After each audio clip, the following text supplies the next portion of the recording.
అందరికీ నమస్కారం. భక్తి శ్లోకం ఛానల్ కి స్వాగతం. ముందుగా ఈ వీడియోకి ఒక లైక్ చేసి మన ఛానల్ ని సబ్స్క్రైబ్ చేసుకోండి.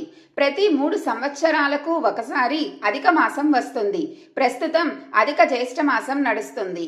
అయితే ఈ అధిక మాసంలో వచ్చే ఏకాదశికి చాలా శక్తి ఉంటుంది. ఈ నెల జూన్ 11వ తేదీన పరమ ఏకాదశి ఏర్పడుతుంది. ఈ ఒక్క రోజున లక్ష్మీదేవిని విష్ణుమూర్తిని పూజించి మీ మనసులో ఏది కోరుకున్నా సరే మీ కోరికలన్నీ ఖచ్చితంగా నెరవేరుతాయి. ఈ పరమ ఏకాదశి రోజున ప్రత్యేకత ఏమిటంటే ఈ రోజు గురువారం కావడం మరింత శుభ ఫలితాన్ని ఇస్తుందని పండితులు చెబుతున్నారు. ఎందుకంటే గురువారాన్ని లక్ష్మీవారం అని కూడా అంటారు. గురువారం అంటేనే లక్ష్మీదేవి అనుగ్రహానికి సంబంధించిన పవిత్ర రోజు అని విశ్వాసం ఉంది. అందుకే ఈ రోజు చేసే పూజలు సాధారణ రోజుల కంటే మరింత వేగంగా ఫలితాన్ని ఇస్తాయని నమ్మకం. ముఖ్యంగా గురువారం రోజు విష్ణుమూర్తి మరియు లక్ష్మీదేవిని కలిసి పూజించడం వల్ల ఇంట్లో ధన ప్రవాహం మరియు శాంతి రెండూ పెరుగుతాయని చెబుతారు.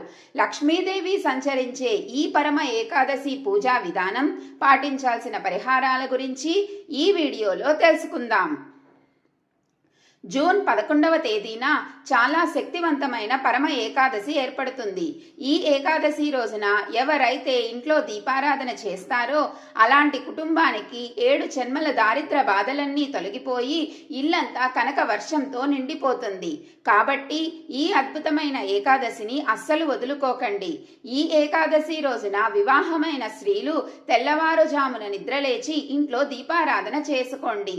ముందుగా మీ ఇల్లంతా శుభ్రం చేసుకొని ఇంటి గుమ్మానికి పసుపు రాసి కుంకుమ బొట్లు పెట్టి ఇంటి ముందు అష్టదళ పద్మం ముగ్గును వెయ్యండి. ఏకాదశి రోజున ఈ ముగ్గు వేస్తే లక్ష్మీదేవి మీ ఇంట్లోకి వెంటనే అడుగు పెడుతుంది. ఈ ఏకాదశి రోజున ప్రతి ఒక్కరూ ఉదయం స్నానం చేసేటప్పుడు నీటిలో చిటికెడు పసుపు కలిపి స్నానం చేస్తే మీ జాతకంలో ఉన్న దురదృష్టం తొలగిపోయి జాతకంలో గురుబలం పెరిగి పట్టిందల్లా బంగారం అవుతుంది. అలాగే నీటిలో తులసి దళాలు వేసుకొని స్నానం చేస్తే నరదిష్టి, అనారోగ్య సమస్యలన్నీ వెంటనే తొలగిపోతాయి. మీ పూజ గదిలో ఉన్న లక్ష్మీదేవి చిత్రపటానికి గులాబీ పూలు, అలాగే విష్ణుమూర్తి చిత్రపటానికి తులసిమాల వేసి స్వామివారి ముందు 2 పిండి దీపాలు వెలిగించండి. అయితే పిండి దీపాలు వెలిగించలేని వారు ఇత్తడి కుందుల్లో ఆవు నెయ్యి పోసి దీపారాధన చేసుకోవచ్చు. అయితే ఈ రోజున తప్పనిసరిగా ప్రతి ఒక్కరూ ఇంట్లో పాలు పొంగించాలి. సాధారణంగా ఇంట్లో పాలు పొంగిస్తే చాలా శుభసూచకం. కానీ ఏకాదశి రోజున ఇంట్లో పాలు పొంగిస్తే మీ ఇంట్లో లక్ష్మీదేవి తాండవిస్తుంది. కాబట్టి ప్రతి ఒక్కరూ ఇంట్లో పాలు పొంగించి ఆ పాలతో పొంగలి చేసి విష్ణుమూర్తికి నైవేద్యంగా సమర్పించండి. ఏకాదశి పూజలో నైవేద్యంగా అరటి పండ్లు, పొంగలి, పులిహోర, పానకం మరియు వడపప్పు ఇలాంటి నైవేద్యాలను స్వామివారికి సమర్పించాలి. అయితే మీరు ఏ నైవేద్యం సమర్పించినా సరే నైవేద్యం పైన 2 తులసి దళాలు పెట్టాలి. అప్పుడే మీ నైవేద్యాన్ని విష్ణుమూర్తి స్వీకరిస్తారు. ముఖ్యంగా ఈ ఏకాదశి రోజున ఇంట్లో ఉన్న ఆడపిల్లలందరూ కాళ్ళకి పసుపు రాసుకోవాలి. అలాగే ప్రతి ఒక్కరూ పసుపు రంగు వస్త్రాలు ధరించాలి. వివాహమైన స్త్రీలు తప్పనిసరిగా పాపిట్లో కుంకుమ బొట్టు పెట్టుకోవాలి. మీకు పసుపు కొమ్ములు అందుబాటులో ఉంటే మీ పూజలో పసుపు కొమ్ములు పెట్టి పూజ చేయండి. పూజ పూర్తయిన తరువాత ఈ పసుపు కొమ్ములను మీ పర్సులో కానీ మీ బీరువాలో కానీ పెట్టుకుంటే మీ ఇంటి ఆదాయం విపరీతంగా పెరిగిపోతుంది. ఈ ఏకాదశి రోజున తప్పనిసరిగా ఓం నమో భగవతే వాసుదేవాయ అనే మంత్రాన్ని కనీసం 21 సార్లు లేదా 108 సార్లు జపించండి. ఈ మంత్రానికి ఉన్న శక్తి అంతులేనిది. ఈ రోజున ఇంట్లో పూజ చేసేటప్పుడు ఒక రాగి చెంబు నిండుగా నీళ్లు పోసి చిటికెడు కుంకుమ కలిపి ఈ నీటి కలశాన్ని మీ పూజ గదిలో ఈశాన్యంలో పెట్టుకోండి.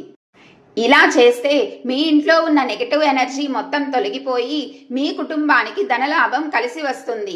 ఇక చివరిగా స్వామివారికి హారతి కర్పూరం సమర్పించి మీ పూజను ముగించుకోండి. ఏకాదశి పూజలో స్వామివారికి హారతి ఇచ్చేటప్పుడు 5 కర్పూరం బిళ్ళలతో హారతి సమర్పించాలి. ఏకాదశి రోజున తప్పనిసరిగా తులసి కోటను పూజించాలి. తులసి కోటలో పచ్చిపాలు పోసి నెయ్యి దీపం వెలిగించండి. మీ కుటుంబంలో ఉన్న సమస్యలన్నీ తొలగిపోయి మీ ఇంటికి మంచి రోజులు ప్రారంభం అవుతాయి. అలాగే తులసి కోటలో ఉన్న మట్టిని తీసి మీ నుదుటిన బొట్టులాగా పెట్టుకోండి. తీవ్రమైన నరదిష్టి తొలగిపోయి మంచి ఆరోగ్యం లభిస్తుంది. ఉత్తర దిశలో కుబేరుడు నివసిస్తాడు కాబట్టి ఈ ఏకాదశి రోజున లక్ష్మీ కుబేర ఫోటోను మీ పూజ గది ఉత్తర గోడకు పెట్టుకోండి.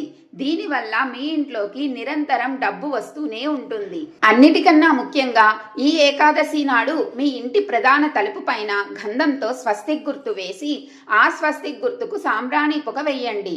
ఇక మీ ఇంట్లో ఉన్న చెడు శక్తులన్నీ వెంటనే తొలగిపోయి మీ ఇంట్లోకి దైవ శక్తులు ప్రవేశిస్తాయి. మీ మనసులోని కోరికలు త్వరగా నెరవేరాలంటే ఈ ఏకాదశి రోజున మీ దగ్గరలో ఉన్న శివాలయానికి వెళ్ళి శివలింగానికి తెలుపు రంగు గన్నేరు పూలు సమర్పించండి. మీ మనసులోని కోరికలన్నీ వెంటనే నెరవేరుతాయి.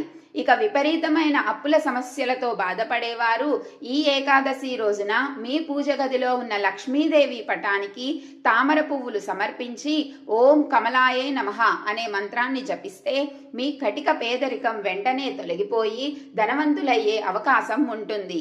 ఇక మీ ఇంట్లో తరచూ సమస్యలు ఏర్పడుతుంటే మీ దగ్గరలో ఉన్న విష్ణుమూర్తి దేవాలయానికి వెళ్ళి స్వామివారికి తులసిమాల సమర్పించి నమస్కారం చేసుకోండి.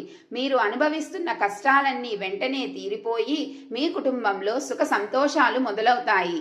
ఈ ఏకాదశి రోజున సాయంత్రం సమయంలో అంటే 6 గంటల నుండి 7 గంటల మధ్యలో మీ ఇంటి సింహద్వారం గడప బయట ఒక మట్టి ప్రమిదలో 2 కర్పూరం బిళ్ళలను పెట్టి వెలిగించండి. దీనివల్ల మీ ఇంటికి ఉన్న నరదిష్టి, మీ ఇంట్లో ఉన్న దరిద్ర దేవత ఇంటిని వదిలి బయటకు వెళ్ళిపోతుంది. ఇక మీ ఇంట్లో లక్ష్మీదేవి స్థిర నివాసం ఉంటుంది. ఈ ఏకాదశి రోజున ఉసిరి దీపం వెలిగిస్తే చాలా మంచిది. కాబట్టి మీ ఇంట్లో తులసి కోట ఉంటే తులసి కోట దగ్గర ఉసిరి దీపం వెలిగించి నమస్కారం చేసుకోండి.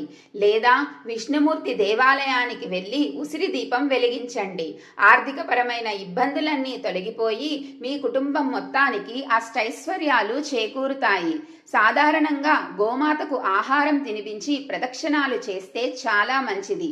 అందులోనూ ఈ పరమ ఏకాదశి నాడు గోవుకు ఆహారం తినిపించి ప్రదక్షిణాలు చేస్తే తరతరాలు తరగని ఐశ్వర్యం కలుగుతుంది.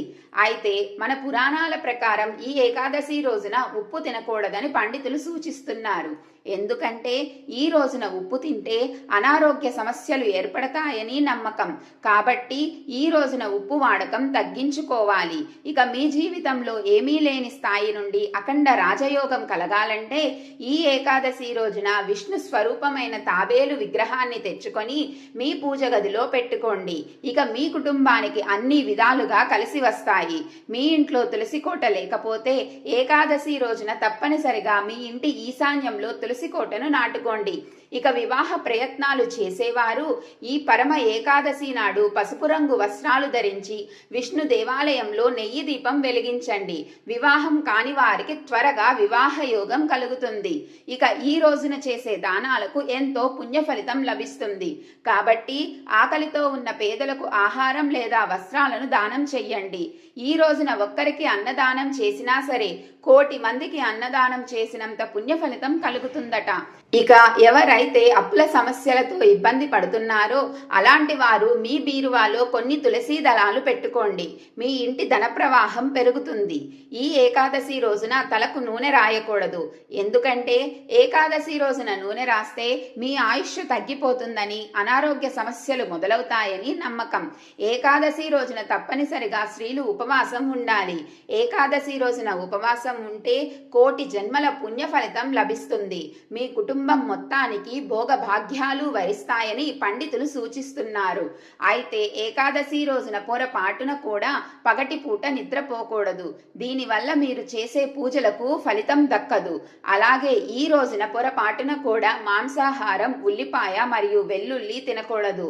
ఏకాదశి రోజున ఏది చేసినా చెయ్యకపోయినా ప్రతి ఒక్కరూ వెంకటేశ్వర స్వామి దేవాలయానికి వెళ్ళండి. చాలా మంచి జరుగుతుంది.